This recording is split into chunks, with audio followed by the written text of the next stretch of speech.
The financialized use cases of NFTs, in my opinion, aren't going to last, and the impact of NFTs are in the transition into a digital world where people are the platforms. So over the course of the last decade, we've seen platforms focus on enabling us to map our in-real-life identities online, from capturing moments on Instagram, vlogs on YouTube, and other use cases. But the next generation of platforms will focus on enabling us to leverage online artifacts to express who we are.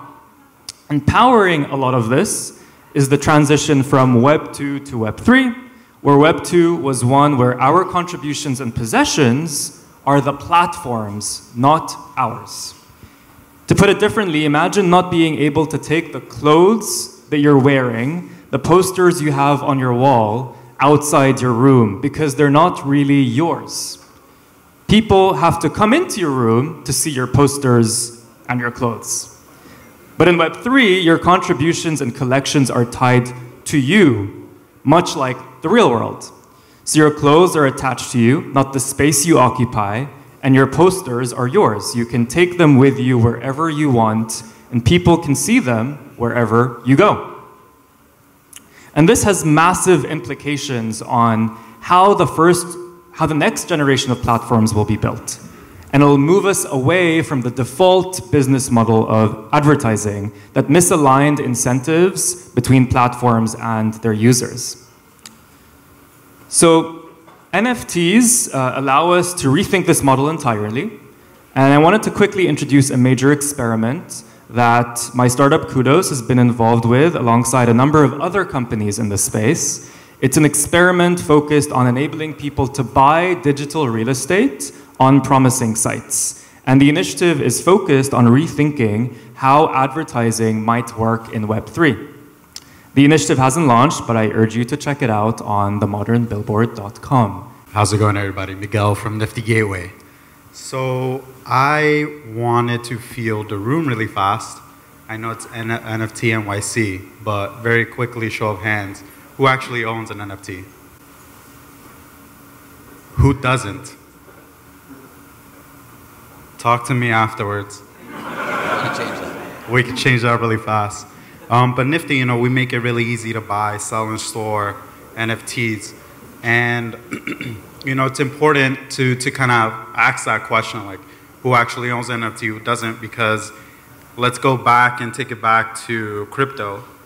You ask the same group of people, do you own crypto? Maybe 5 years ago, half the room would say yes, and the other half wouldn't. So it's important to reflect and think, we're so early into this space. And, Nifty really makes an effort to make collecting NFTs so easy. We're one of the only platforms that takes credit cards.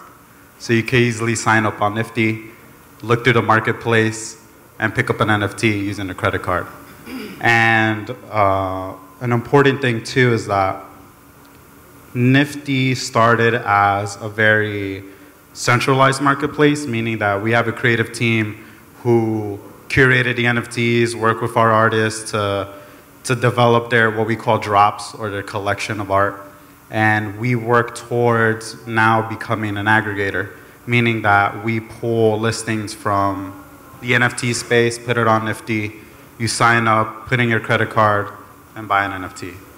So, we want the impact, for us at least, as a marketplace, to make it extremely easy and available for everyone to purchase an NFT.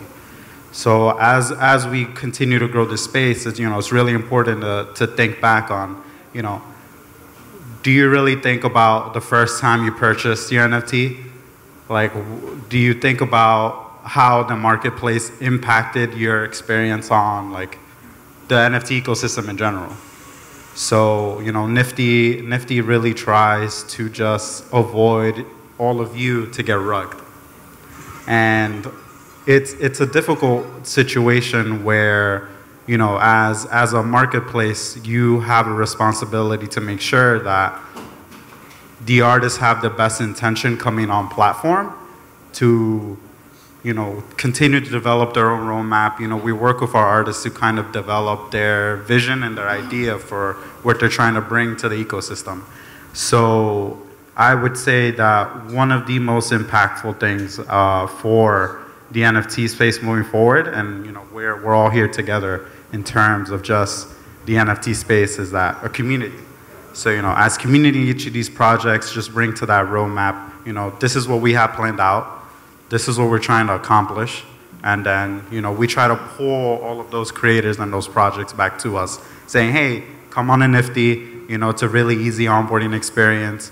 You literally just have to use your email, whatever credit card you may have laying around. We do take ETH, we do take other forms of payment. And, it's really important just to make sure that, we protect and make sure that we're bringing in the right people and continue to build the space when it comes to just NFTs in general.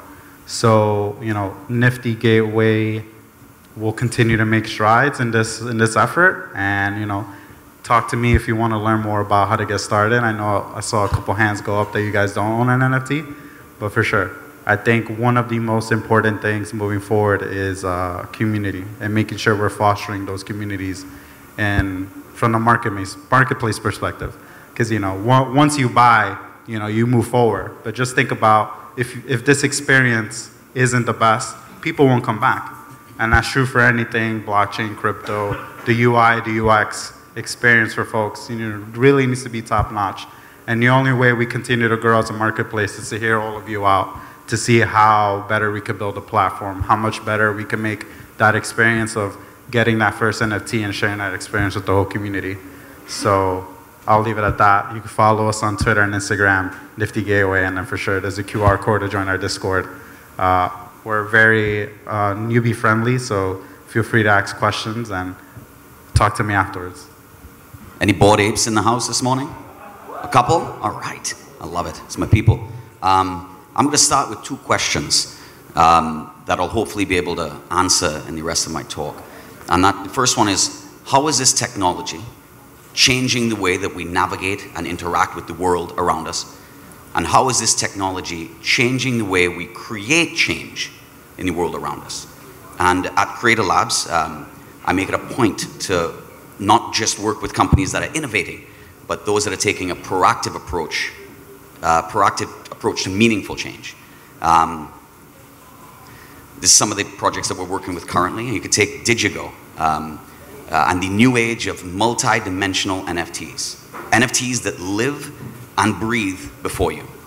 Digigo is partnering with one of the largest rainforest NGOs in the world to use real-time data from the physical world to affect dynamic metadata within an NFT, creating true innovation and changing the way the average person, the average global citizen, creates change in the world around them. Another example is Wildflower and their digital fashion and wearables, and empowering women, social change, empowering women designers within the global festival space and the Caribbean carnival space. And I look around and there's so many projects. I mean, we're working with so many. David is going to be talking about some. Poppables.io, the brainchild of contemporary artist Bradley Hart, who's known for his bubble wrap artwork. And he's changing the way that his audiences experience his physical art through digital means. And Poppables.io is minting soon, just in case. I've lost my notes.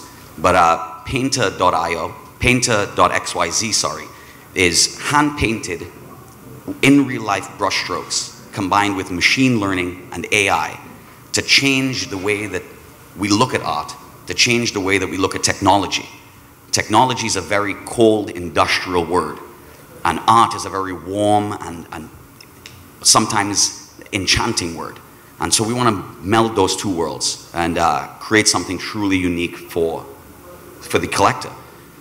And so just to go back to my original question, is that how is this technology changing the way we create change in the world around us? And I'd say a hell of a lot. So that's my little spiel. On to David. Thanks so much. Yeah, so we just launched changenow.org late last night. So if you guys have your phone or whatever, check it out. I want to start actually not on this slide, but maybe 30, 40, 50 years from now as a way to start to tell our story. And, it's important to think about terms like metaverse. What is social change in the metaverse, right? So we think about what we're building as the beginning of a decentralized institution. So perhaps like the Whitney or the Tate, these institutions that have a specific focus, a niche. And so ChangeDAO really is starting with this idea of a decentralized application, right? So built on Ethereum, the idea that art is a lever of influence in social change in the world. So beyond the transaction of cryptocurrency, beyond buying an NFT and creating this revenue, which is amazing, and has all of these really powerful elements that come with that, right? The ability to contribute to causes that we care about, et cetera. It's the art that matters most. It's the art that changes culture. And so that's what we're doing. We're focused exclusively on social change art, also known as protest art.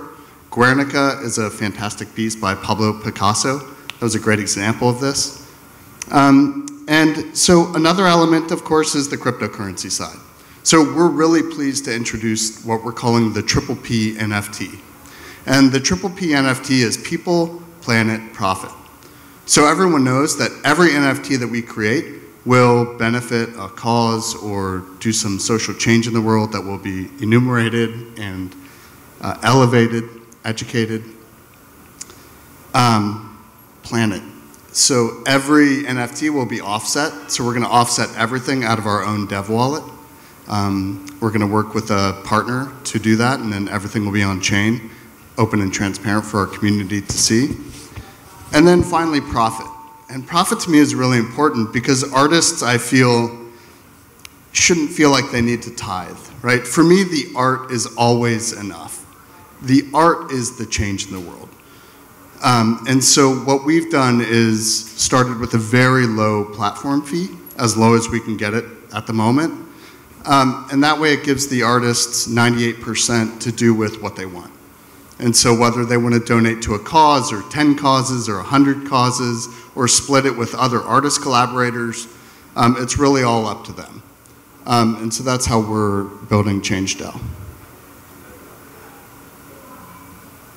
So this kind of shows you what we're doing. We're not working with Josie Bellini. If you don't know Josie, check out her artwork. Fantastic crypto artist. But this is a piece that she created when George Floyd was murdered. And this shows you how social change art gets created as a protest, as an act of an observance, but also reaction, a visceral reaction to something that's happening in the world.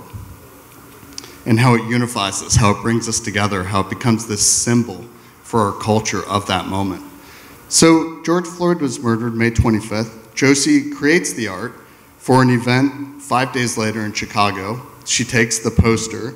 There you can see people holding it up. President Obama then used that. He still uses it on his website as sort of the symbol of the topic as he's talking about it. She later mints the NFTs. So after the fact, she mints the NFTs. She gives most of them away to people that retweeted her or liked her pictures or comments. And then she auctioned a few of them off and donated 100% of those proceeds to the NAACP. Then she, but in her comment, she said, hey, if you're ever going to sell your piece on the secondary markets, that's great, but donate a portion to a cause that would make a difference on this issue. So one of her, at least one of her folks on Twitter posted that they did that, and they donated their proceeds to Black Love Mural Festival, about 15 days later.